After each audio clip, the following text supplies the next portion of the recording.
Hello everyone and welcome back. So today's video is something I hear a lot, and it's how do I keep my hips in, my shoulders in while I'm sleeping, especially if I'm laying on my side, whatever.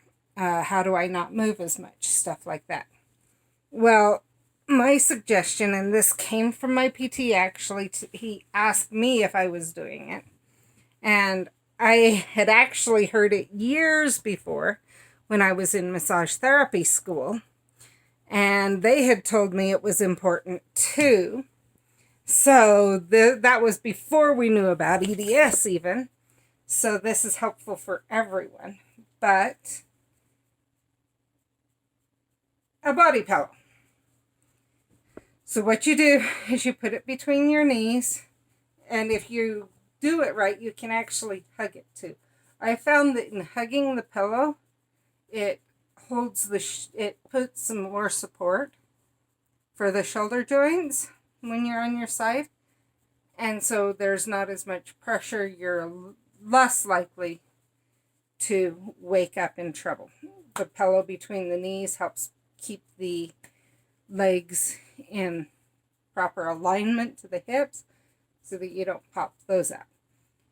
When you're laying on your back, having a pillow under your knees can be very helpful and important. One thing I found is that, and it took a little while to get to this point, but now if I roll onto my back, my body will pull the body pillow with my knees, and I'll have it under at least one knee. Usually, because of that, the other knee will come up and go above it until I roll onto my side. Then I'll feel weird, pull it out, and I do this without fully waking up. So that can be a great option to do it. I found this pillow at Walmart, and I felt it was it fit the bill perfectly. It was thicker when I bought it. It is getting thinner. I bought it, I think, about a year ago. I'm not positive. I'm not gonna say for sure. But the other thing I thought was so fitting, I woke up like this.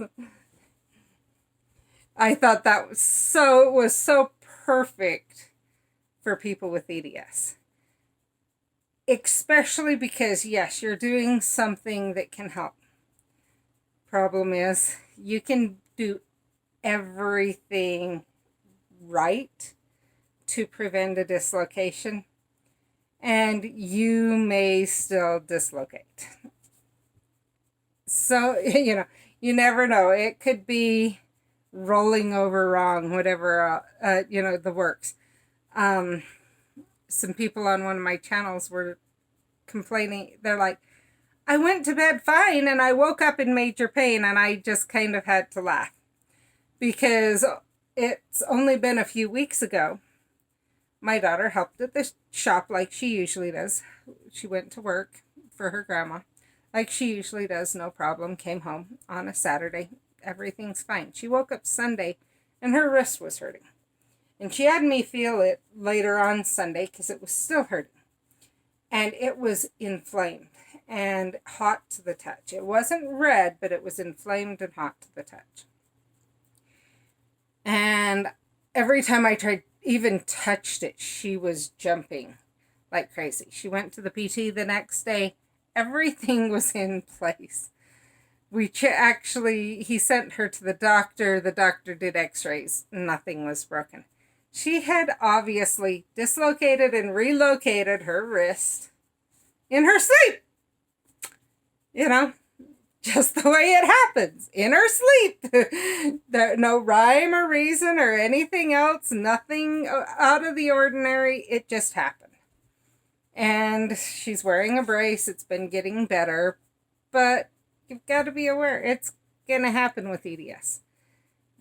And especially if you know someone with EDS and you don't have EDS, be aware of that. It can really make us frustrated and be kind of hurtful when someone says, you're always hurting yourself.